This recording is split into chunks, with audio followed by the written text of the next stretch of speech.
Do you believe the incumbent, Senator Graham, has been too willing to compromise and not fight for these? One of the issues with Senator Graham is it's hard to distinguish what his core principles are. He's eager to reach across the aisle on just about any issue. And so what we have with Senator Graham is an inconsistency. Sometimes he's good. Sometimes you're scratching your head saying, where did that come from? He's lost the trust of the conservative base in South Carolina. He's trying to win this election without the conservative base in South Carolina. Unfortunately, the way our system is set up, Democrats can vote in the Republican primary if they choose to. And so Senator Graham has a lot of playing room, so to speak. And the conservative base of the Republican Party has left Senator Graham. You know, when he voted for Judge Sotomayor, the conservative base was in an uproar. He was the only Republican on the Judiciary Committee to vote for her nomination. A year later, he became the only Republican on the Judiciary Committee to vote for Elena Kagan. He was clearly telling the conservatives of South Carolina, I'm going to kind of do what I want to. And if you don't like it, you can try to replace me. And so that's what this election's come to be about. Can we replace him? It sounds like South Carolinians are more conservative than their senator. So what can you do to harness that conservative base? Go out and campaign. I mean, that's what we're doing. There's 4 challengers right now. What we've got to do is educate good, conservative, Christian people in South Carolina that Senator Graham's really not quite as conservative as you may think.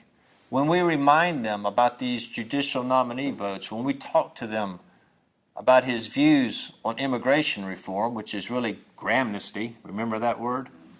When we remind them that he wanted to start a war in Syria, in fact, he told President Obama, don't even get a congressional authorization, just start a war in Syria. When we talk to them about him being the champion for the NSA data mining that goes on with your phone and mine every day. You know, I saw in the paper today they're actually recording locations. Several months ago when this story broke, I almost wrote a little editorial as a parody about, yeah, and they also got your cell phone's location so they know where you're at all times. And now we find out, yeah, they're doing that. Any other issues in which you have sharp differences with Senator Graham? There's a long line of issues, but I keep the focus on 3 or 4 things that people can keep in mind. If you start talking about 20 or 30 votes, which you can find out there, he's been censured by several county organizations within the state, and they've listed about 25 or 30 votes that are in contradiction with the Republican platform. Okay. Taking a look at the global situation, what would you say is the biggest problem facing the world now?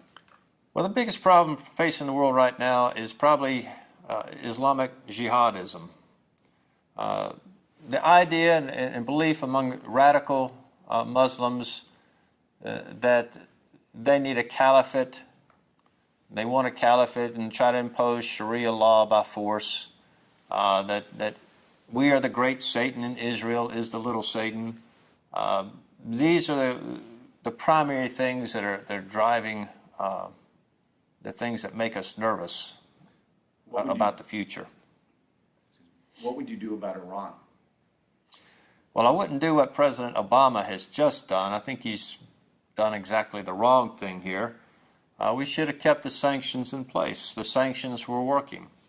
We got to keep in mind that the majority of the Iranian people want to be free of this regime.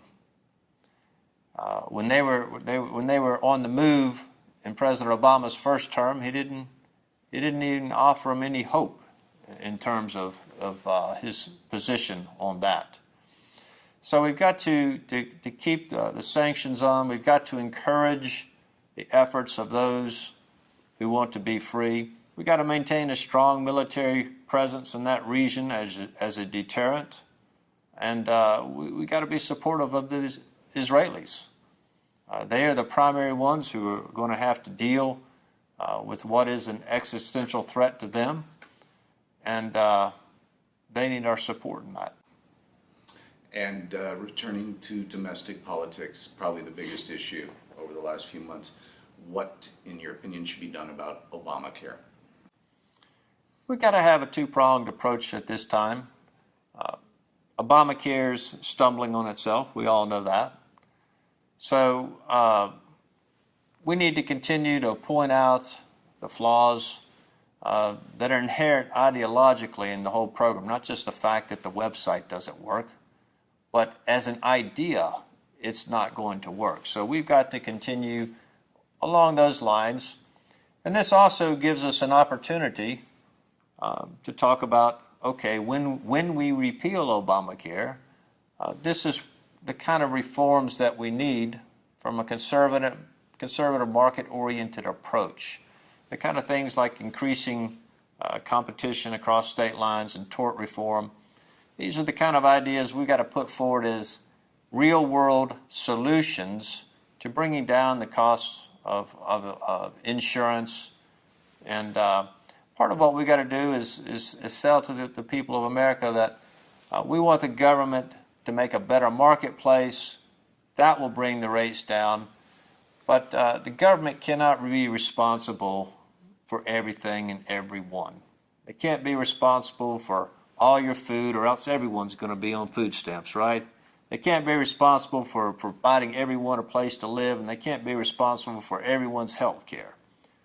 We've got to get back to personal responsibility as Americans.